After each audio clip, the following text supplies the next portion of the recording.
Subscribe कीजिए हमारे channel exam मंथन 24/7 को और बेल आइकन दबाना ना भूलें, जिससे आपको हमारी सभी वीडियोस की नोटिफिकेशन मिलती रहे। हेलो स्टूडेंट, मैं विकास आप सभी का एग्जाम मंथन 24/7 यूट्यूब चैनल पर स्वागत करता हूं। जो आज का हमारा टॉपिक है वो है पाषाण संस्कृति। हिस्ट्री में इससे पहले हम क्या क्या पढ़ चुके हैं, वेद पढ़ चुके हैं, ठीक है, जैन धर्म, बौद्ध धर्म और अशोक के शिलालेख पढ़ चुके हैं। जिन्होंने वीडियो नहीं देखी है वो जाइए प्लेलिस्ट में जाकर उन वीडियोज़ को देख सकते हैं। इस चैनल का सीधा सीधा मकसद ये है कि किस प्रकार आपके कंसेप्ट डेवलप किए जाएं, वरना बहुत ही ज़्यादा चैनल्स हैं जो कि आपको पाषाण संस्कृति ही नहीं बल्कि पूरी जीएस पढ़ा सकते हैं, लेकिन ज़रूरी नहीं है वो आपके कंसेप्ट डेवलप करें, ज़रूरी नहीं है वो आपके एग्जाम के लिए कंसेप्ट डेवलप करें। यकीन मानिएगा, कभी भी लीनियर क्वेश्चन रटने से एग्जाम में नहीं आते हैं।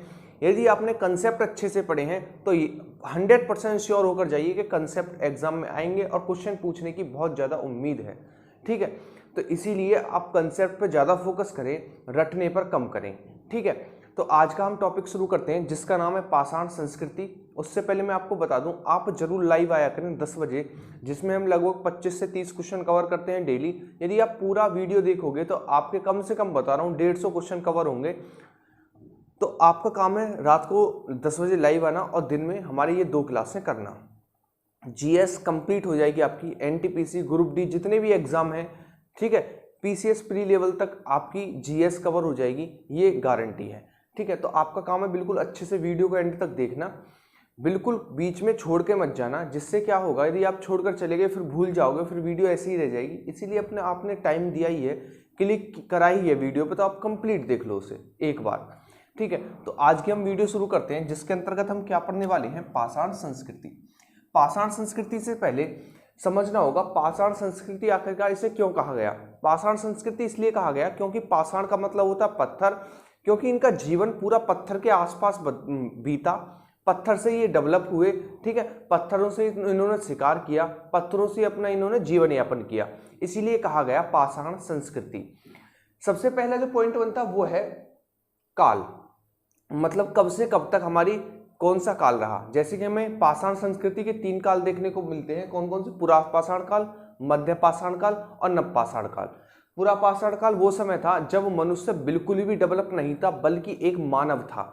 मानव का मतलब ये समझ लीजिए कुछ नहीं आता था, एक बंदर का रूप धारण किए हुए था, मानव एक बंदर का रूप धारण किए हुए था, वो था हमारा पुरा पाषाण काल। बात करें मध्य पाषाण काल की, तो मध्य पाषाण काल में मनुष्य थोड़ा डेवलप हुआ, उसे कहा गया मध्य पाषाण काल।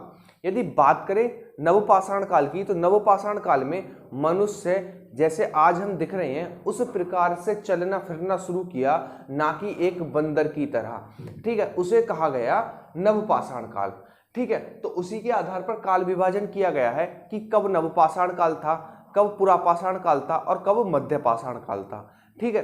सबसे पहले हम काल देखें तो 25 लाख बीसी से 10,000 बीसी, 25 लाख बीसी से 10,000 बीसी तक का जो समय माना जाता है वो माना जाता है पुरा पाषाण काल का, ठीक है।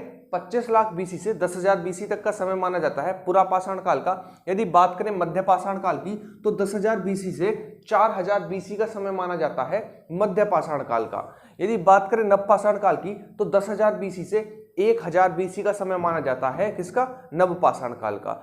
तो आपका क्वेश्चन बनना चाहिए कि 10,000 बीसी से यहाँ भी शुरू हुआ, 10,000 बीसी से यहाँ भी शुरू हुआ, जबकि ये मध्य पाषाण काल है, जबकि ये नव पाषाण काल है। ऐसा कैसे हो सकता है? देखिए, आज आप दिल्ली को देखिए और एक गांव को देखिए, दोनों एक ही समय पर चल रहे हैं, लेकिन गांव में इतना डेवलपमेंट नहीं हुआ है जितना कि दिल्ली जैसे शहरों में हुआ है, ठीक है। तो उसी प्रकार था हमारा मध्य पाषाण काल और नव पाषाण काल।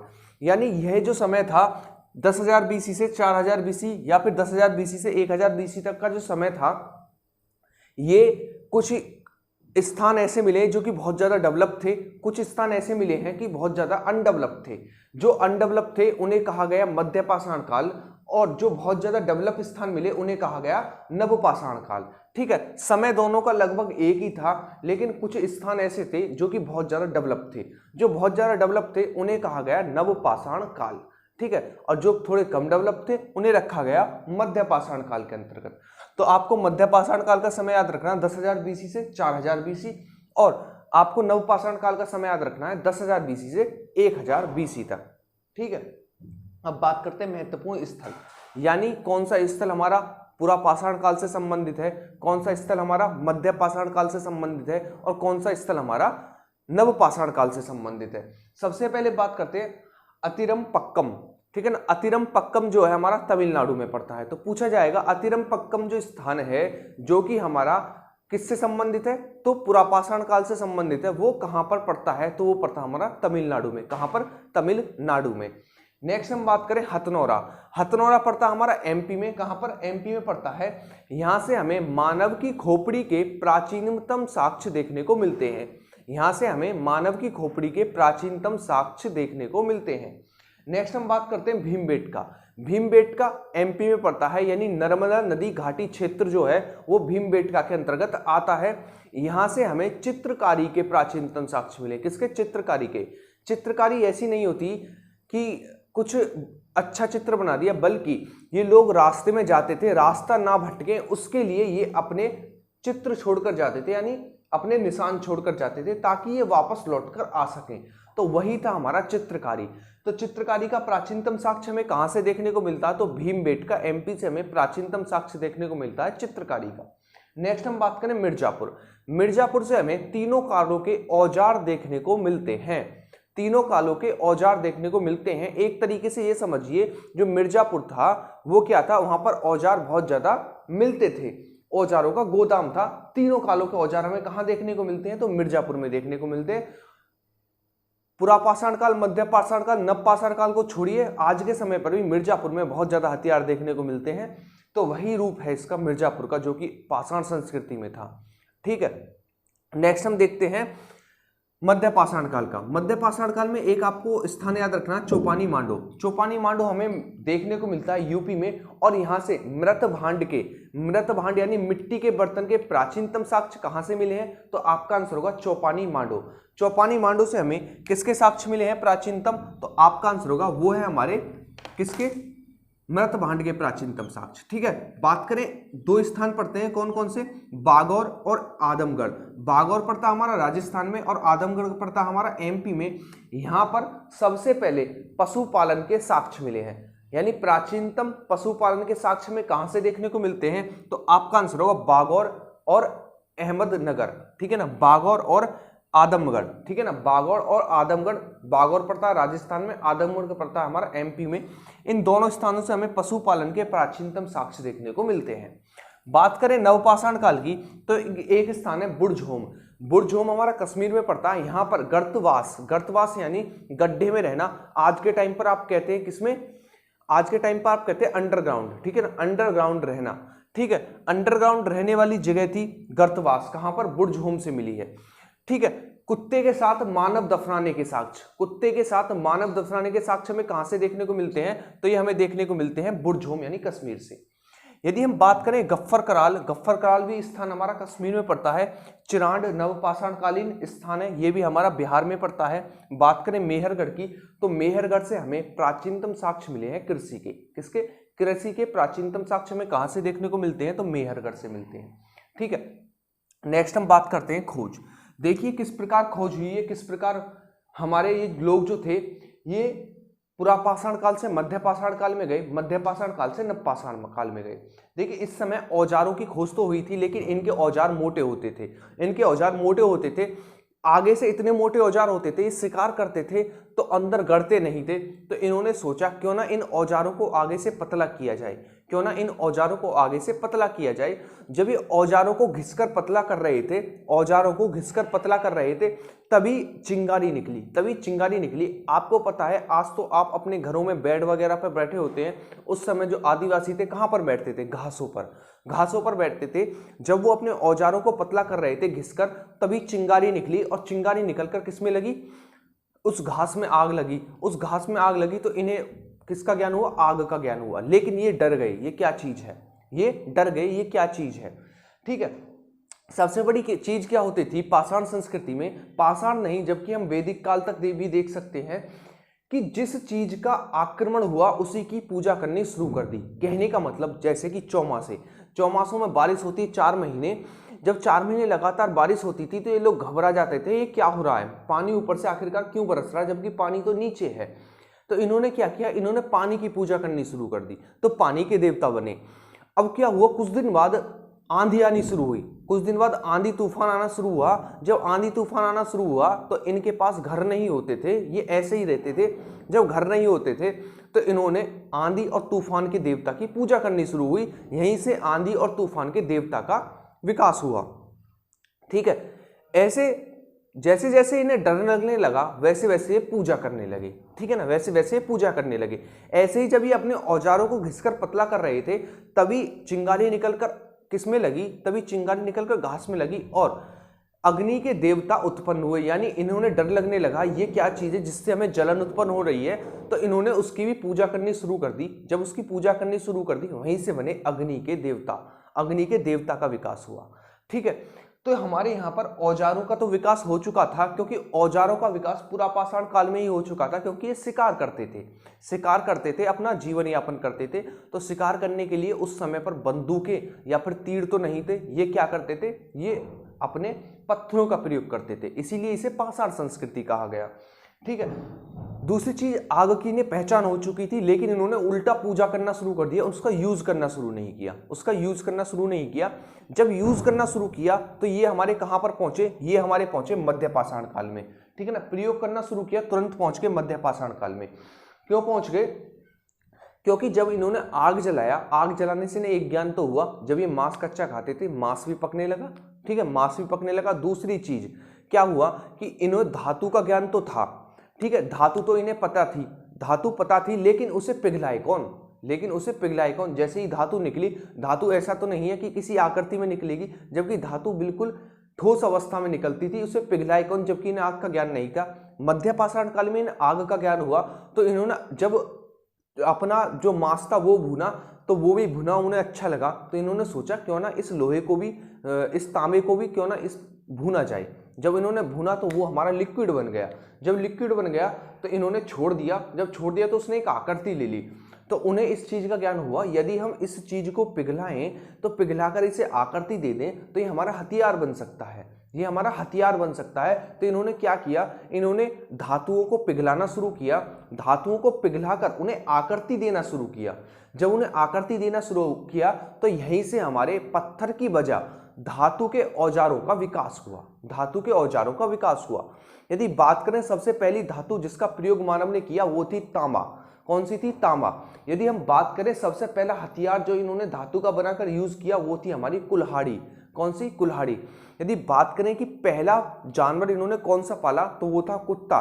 कुत्ता पालने का कारण ये था कि कुत्ते को पालने से एक तो रक्षा होती थी, दूसरा इसे पकाकर खा जाते थे। ठीक है, दो काम करते थे ये लोग कि कुत्ता जो होता था उसे बनाकर खा जाते थे, दूसरा कि ये उनकी रक्षा करता था। इसीलिए पहला जो इन्होंने पालतू जानवर पाला वो था कुत्ता। ठीक है, तो आग का ज्ञान इन्होंने हुआ, इन्होंने आग का प्रयोग करना शुरू किया और यहीं से ये विकसित होने शुरू हुए। ठीक है, उसके बाद ये पहुंचते हैं नवपाषाण काल में। किसमें? नवपाषाण काल में। नवपाषाण काल में क्या हुआ कि नवपाषाण काल में इन्होंने पहिए की खोज की। पहियों की खोज इसलिए की कि हमारे जब आग की खोज हो चुकी थी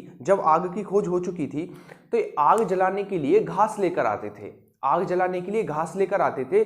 जब घास लेकर आते थे तो आपको पता है घास में होते हैं बीज। उस समय पर जो भी फसल थी सभी को घास बोला गया, क्योंकि जब तक फसल का ज्ञान नहीं था, गेहूं था वो भी घास थी, बाजरा था वो भी घास थी, सब कुछ घास ही था, क्योंकि उस समय तक नामकरण नहीं हुआ था। जब ये घास उठाकर लाते थे जलाने के लिए तो कुछ दाने जमीन पर गिरे और समय के साथ वो मिट्टी में दबे। जब मिट्टी में दबे तो उनसे फिर से पौधे उत्पन्न हुए।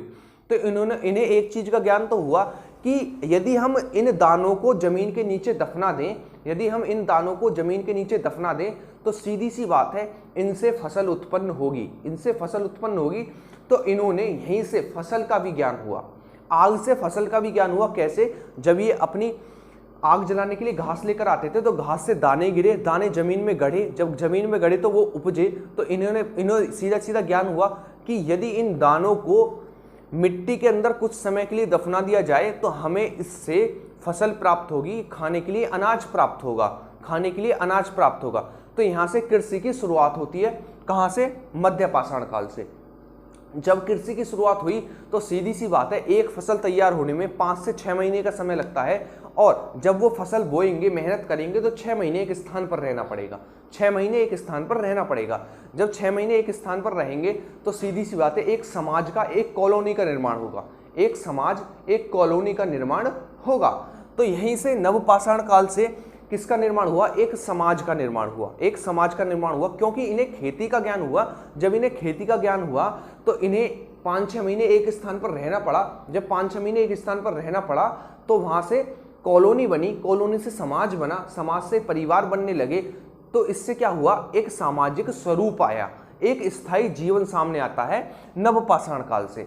उसमें सबसे बड़ा योगदान आग का था, क्योंकि आग की खोज हुई तो इन्होंने औजार बनाए। आग की खोज हुई तो इन्हें कृषि का ज्ञान हुआ। जब इन्हें कृषि का ज्ञान हुआ तो इन्होंने फसलें बोई। जब इन्होंने फसलें बोई तो इन्हें एक जगह एक साल रुकना पड़ा। जब इन्हें एक साल रुकना पड़ा तो इन्होंने क्या किया? एक समाज का निर्माण किया। एक समाज का निर्माण किया। दूसरी चीज हमें ये देखने को मिलती है कि नवपाषाण काल, मध्य पाषाण काल, पुरा पाषाण काल, यानी पाषाण संस्कृति में युद्ध नहीं देखने को मिलते हैं। युद्ध नहीं देखने को मिलते हैं। इसका कारण ये था, आज के समय पर आप गांव में चले जाओ, शहरों में लड़ाइयां कहाँ होती हैं? शहरों में तो आदमी को किसी अपने से ही मतलब नहीं है। और गांव में लड़ाई किस बेस पर होती है? जमीन के ऊपर। ठीक है, तूने मेरा इतना मेड़ा ले लिया, ठीक है ना, तूने मेरी जमीन ले ली। इस बात के ऊपर लड़ाइयां होती हैं गांव में।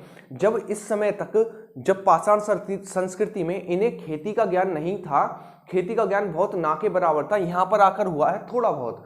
ठीक है, जब खेती का ज्ञान नहीं था, जब इनके खेत नहीं थे, तो सीधी सी बात है लड़ाई नहीं होगी, क्योंकि किसी भी लड़ाई का मेन मकसद होता है जमीन।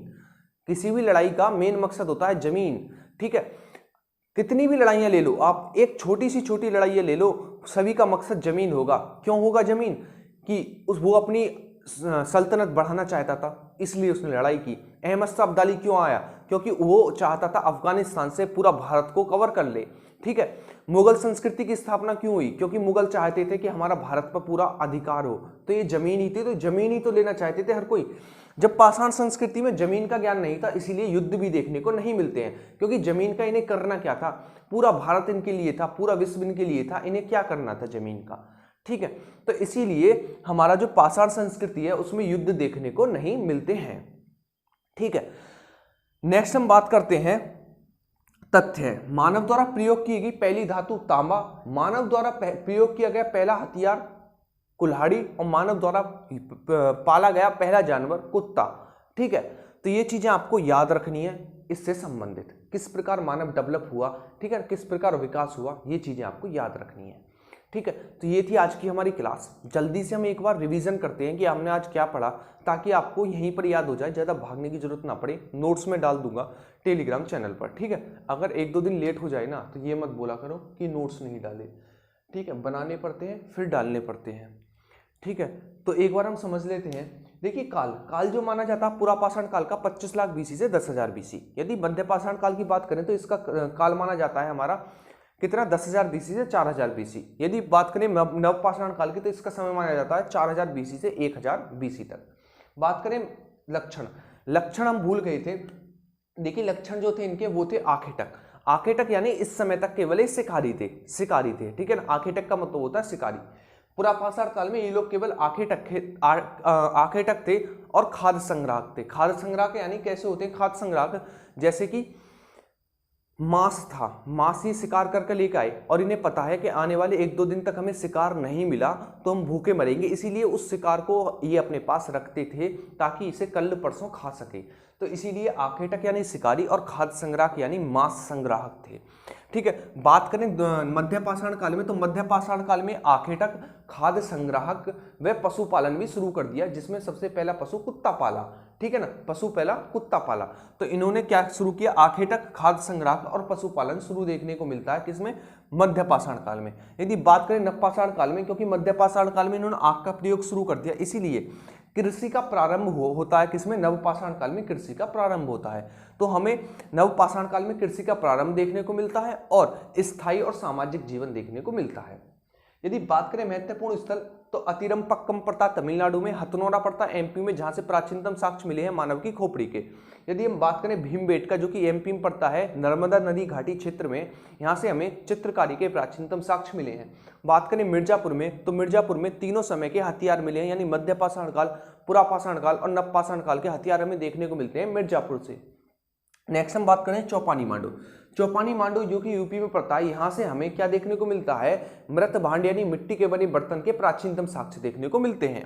यदि हम बात करें बागौर और आदमगढ़, बागौर पड़ता है राजस्थान में और आदमगढ़ पड़ता है हमारा एमपी में, यहाँ से हमें पशुपालन के प्राचीनतम साक्ष्य देखने को मिलते हैं। बात करें बुर्जहोम, बुर्जहोम कश्मीर में पड़ता है, यहाँ पे हमें गर्तवास यानी अंडरग्राउंड रहने के और मानव के साथ कुत्ते दफनाने के साक्ष्य हमें बुर्जहोम यानी कश्मीर से देखने को मिलते हैं। ठीक है, उसके बाद बात करते हैं गफ्फा कराल, हमारा कहाँ पर पड़ता है, कश्मीर में पड़ता है। चिरांड हमारा बिहार में पड़ता है और मेहरगढ़ जहाँ से हमें कृषि के प्राचीनतम साक्ष्य देखने को मिलते हैं, ये हमारा, ठीक है ना, कृषि के पूछे कृषि के प्राचीनतम साक्ष्य कहाँ देखने को मिलते हैं, तो मेहरगढ़ से मिलते हैं, जो कि हमारा नवपाषाणकालीन स्थल था। बात करें खोज की, तो जो हमारा पुरापाषाण काल था, इसमें किसकी, आग की खोज हुई थी, लेकिन ये डरने लगे थे। औजार तो ये पहले से यूज करते थे अपने शिकार के लिए। यदि बात करें मध्य पाषाण काल में, तो इन्होंने आग का प्रयोग शुरू कर दिया और आग का प्रयोग शुरू किया तो इन्हें खेती का ज्ञान हुआ, खेती का ज्ञान हुआ तो इन्हें स्थायी जीवन शुरू कर दिया, क्योंकि खेती बोने के लिए 5-6 महीने चाहिए होते थे। ठीक है, और जब इन्हें आग का ज्ञान हुआ तो इनके पास धातु के बने हथियार हुए और इन्होंने पहियों का भी विकास किया। ठीक है ना, पहियों में भी ढाला धातु को। उसके बाद हम बात करते हैं किस पर, महत्वपूर्ण तथ्य पर। मानव द्वारा प्रयोग किया गया पहला हथियार कुल्हाड़ी था, मानव द्वारा प्रयोग किया पहला धातु तांबा थी और मानव द्वारा पाला गया पहला पशु कुत्ता था। ठीक है, तो ये चीजें आपको याद रखनी है जो हमारी पाषाण संस्कृति है। इससे बाहर नहीं जाएगा जितने आपके एग्जाम होने वाले हैं, क्योंकि पहली बात तो इससे बहुत कम क्वेश्चन पूछे जाते हैं और दूसरी बात मैंने बहुत अच्छे से कवर किया है। ठीक है, तो आपका यहाँ से क्वेश्चन नहीं छूटेगा, यकीन मानिएगा। लेकिन आपको क्या करना, आपको वीडियो कंप्लीट ऐसे ही देखते रहना है। जिसको वीडियो पसंद आई वो लाइक करें, वरना लाइक ना करें। ठीक है, लाइक करें, यदि वीडियो अच्छी लगी हो, जो नए हैं चैनल पर सब्सक्राइब कर लें, बेल आइकन दबा दें ताकि मेरी कोई वीडियो मिस ना हो। ठीक है, हम मिलेंगे नेक्स्ट वीडियो में, तब तक आप अच्छे से नोट्स को डाउनलोड करके अच्छे से अपनी पढ़ाई कीजिएगा। यहाँ पर आपकी जीएस पर इतना ध्यान दिया जा रहा है, मेन मकसद आपका कंसेप्ट डेवलप करना है, ना कि रट्टा लगवाना। छोटे छोटे टॉपिक्स को बिल्कुल फैक्ट के साथ पढ़ेंगे। ऐसा नहीं है कि हमने पाषाण संस्कृति पढ़ा और वहां पे भी रट्टा मारना शुरू कर दिया। ठीक है, रट्टा कुछ नहीं मारेंगे, बहुत अच्छे से पढ़ेंगे। तो आपका काम है मेरे साथ पढ़ते रहना। ठीक है, रात को 10 बजे लाइव आना, शाम को 7 बजे लाइव आना और सुबह 10 बजे लाइव आना। ये आपका टाइम टेबल है, इसे बिल्कुल भी ना भूलें, लगातार पढ़ते रहें। मिलेंगे नेक्स्ट वीडियो में, तब तक अच्छे से कीजिए रिवीजन। Thank you.